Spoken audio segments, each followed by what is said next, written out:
दोस्तों, आप सभी को स्वागत है आज के इस वीडियो में। आज की वीडियो में हम लोग देखने वाले हैं औरंगजेब के बारे में। ठीक है, तो चलिए चालू करते हैं।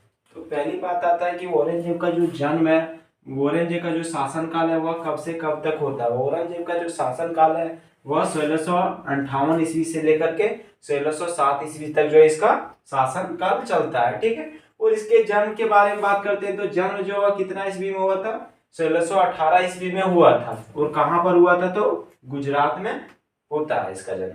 उसके बाद औरंगजेब के पिता के बारे में बात करते हैं तो औरंगजेब का जो पिता था वह कौन होता है, शाहजहां। इसके बारे में हम लोगों ने जो पहले भी वीडियो में देखा था शाहजहां के बारे में और इनके पुत्रों के बारे में देखा था। तो इनका जो वह कितना पुत्र होता है, 4 पुत्र होता है। कौन कौन पुत्र था इसका, तो एक दारा सिको हो गया, औरंगजेब हो गया, उसके बाद कौन था, शाह शुजा हो गया और मुराद बख्श। एक 4 पुत्र जो वह शाहजहां का होता है।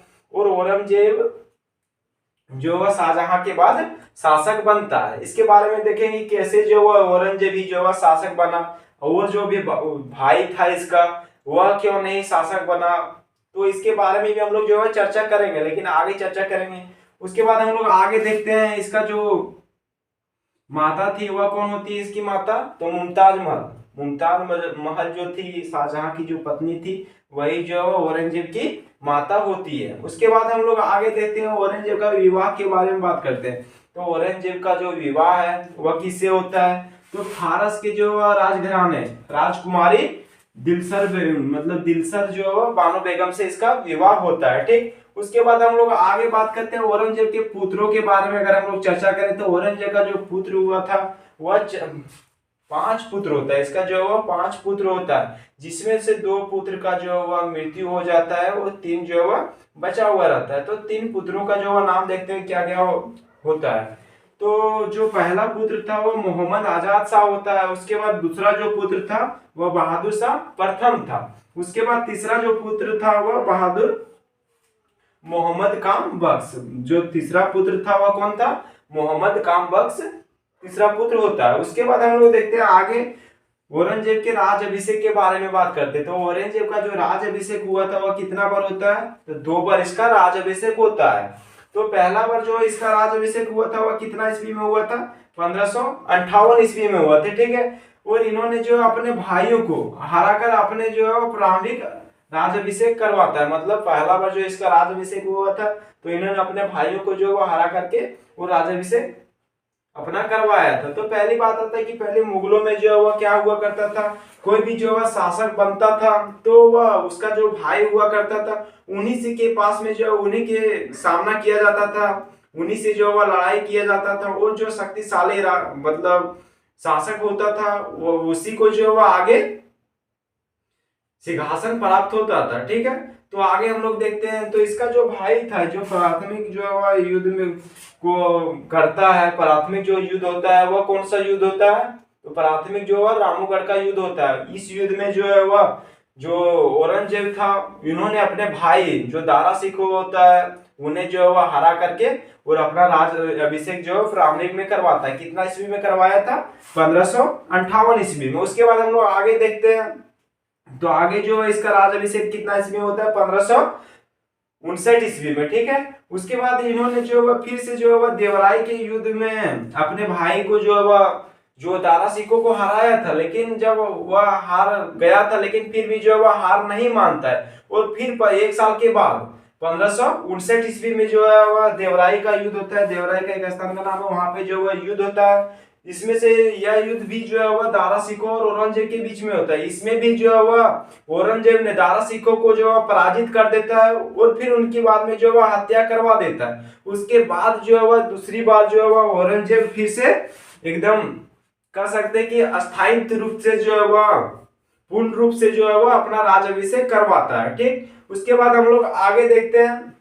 उसके बाद औरंगजेब की उपाधियां के बारे में बात करते हैं। औरंगजेब की जो कितना उपाधि धारण किया था, उपाधि जो है कि इसका कितना दिया गया था, तो इसका उपाधि जो है वह 4 उपाधि दिया गया था। तो पहला जो है वह बहादुरी की उपाधि, बहादुरी की जो उपाधि इसको दिया था इसका पिता ने। क्यों दिया था, तो क्या होता है जिस समय औरंगजेब का उम्र मात्र 15 वर्ष होता है उसी समय जो है वह दरबार में जो वह बहुत सारे हथियार जो है वह हमला कर देता है।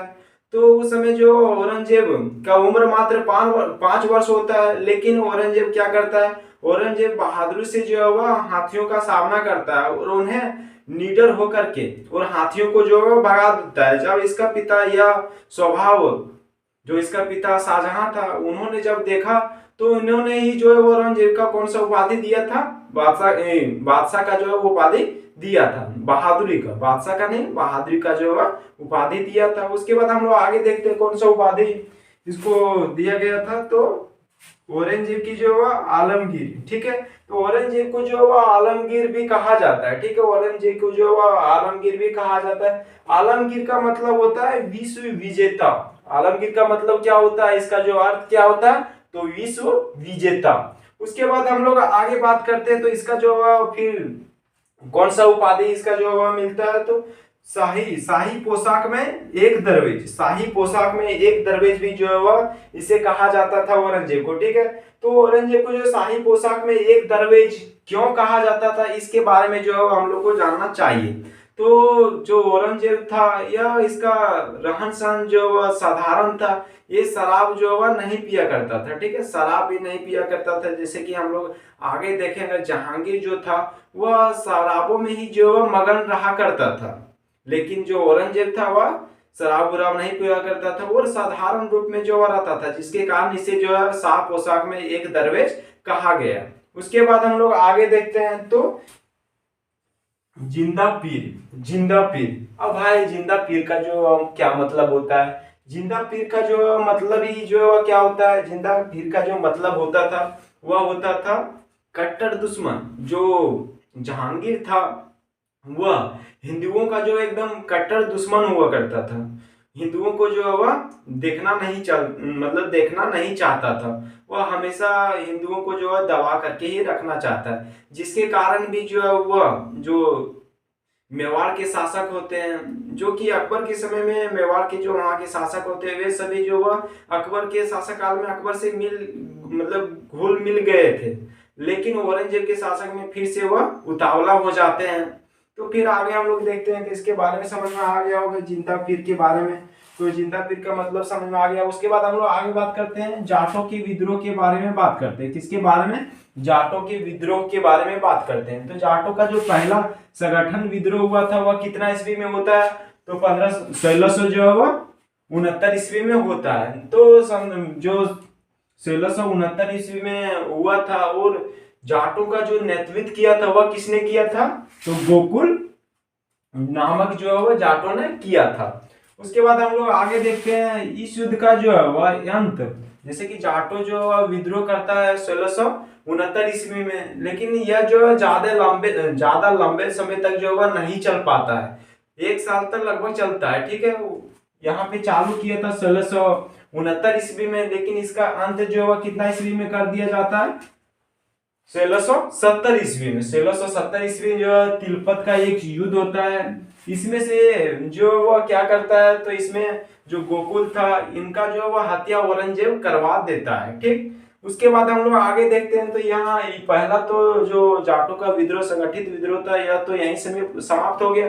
उसके बाद फिर आता है दूसरा जाटों का जो है वह दूसरा संगठित विद्रोह के बारे में हम लोग चर्चा करते हैं। दूसरा जो संगठित विद्रोह हुआ था वह कितना ईस्वी में होता है, 1685 ईस्वी में होता है। इसका जो नेतृत्व है वह कौन करता है, इस समय दूसरा जो संगठित विद्रोह हुआ था इसका जो नेतृत्व कौन किया था, राजा राम राय, ठीक है, राजा राम जो है इसका दूसरा जो संगठित विद्रोह का नेतृत्व किया था। उसके बाद हम लोग आगे देखते हैं औरंगजेब की मृत्यु के बारे में बात करते हैं।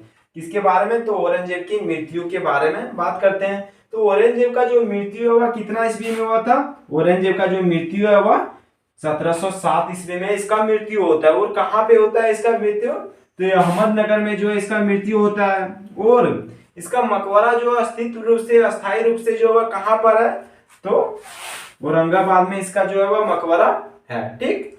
तो आज के लिए हम लोग जो है वह इतना ही रहने देते हैं।